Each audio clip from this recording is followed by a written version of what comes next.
আলহামদুলিল্লাহ, আমরা এখন পৌঁছে গেছি হচ্ছে বনগাঁ স্টেশনে। এখন বনগাঁ স্টেশন থেকে আমরা যাব হচ্ছে শিয়ালদা স্টেশনে। এই কাউন্টারটা আপাতত বন্ধ আছে, আমাদের ভিতরে যেতে হবে। ভিতরের কাউন্টারটা খোলা আছে। ভেতরের কাউন্টার থেকে আমরা 4টা টিকিট নিব। এই দিক দিয়ে একদম সামনে চলে যেতে হবে। একদম ভিতরে টিকিট কাউন্টার আছে, ওখান থেকে আমাদের টিকিট কাটতে হবে। টিকিটের মূল্য খুবই কম, পার পারসন অনলি 20 রুপি। এই দাদাকে জিজ্ঞাসা করলাম যে টিকিট কাউন্টারটা কোন দিকে। দাদা বললো যে সামনের দিকে। তো চলেন সামনের দিকে যাই। সামনের দিকে গেলে আমরা টিকিট কাউন্টার দেখতে পাবো। এটাও সামনে, আমার সামনে যে ভাইকে দেখছেন উনিও বাঙালি। উনি বললো চলেন সামনে যাই, সামনে গেলেই হয়তো পাওয়া যাবে টিকিট কাউন্টার। একটু সামনে আসার পরে আমরা টিকিট দেখলাম, একটা ভদ্রলোক টিকিট কেটে দিচ্ছে, ডাকছে, ডেকে ডেকে টিকিট কেটে দিচ্ছে। তো আমার উপকারই হলো, না হলে একটু ঝামেলা হয়ে যেত। যাক, ভালো হয়েছে, টিকিটটা পাওয়া গেছে, টিকিট পাইছি। এখন আমাদের যেতে হবে হচ্ছে সামনে অপোজিট পাশে, কারণ অপোজিট পাশে এটা হচ্ছে লাস্ট স্টেশন, যার কারণে অপোজিটে যেতে হবে। অপোজিট থেকে 3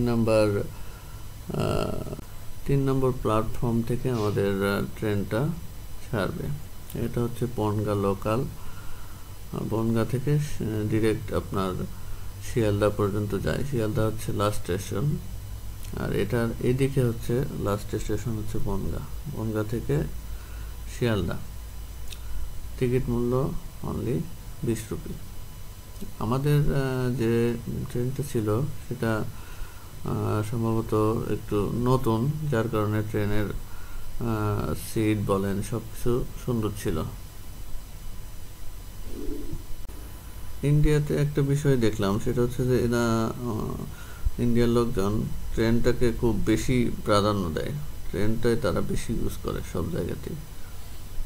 ট্রেনের মধ্যে আপনার সব কিছু এক্সপিরিয়েন্স করতে পারবেন। এমন একটা জায়গা ট্রেনের মধ্যে এমন কোনো কিছু নাই যেটা আপনি পাবেন না। একটু পর পরই এ আসছে, ও আসছে, এটা বিক্রি করতেছে, সেটা বিক্রি করতেছে, অভাব নাই কোনো কিছু। মানে খাওয়া দাওয়ার থেকে শুরু করে সব কিছু, পোশাক আশাক যা চাইবেন সব পাবেন ট্রেনের মধ্যেই। এটা সবচেয়ে ভালো লাগছে আসলে বিষয়টা। ট্রেনের মধ্যে হাত বসে দেখতেছি।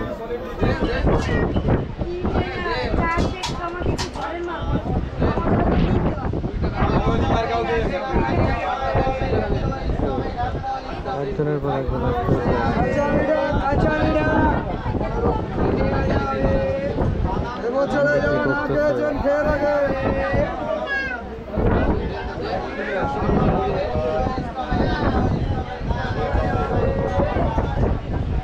একটার পর একটা আসতেই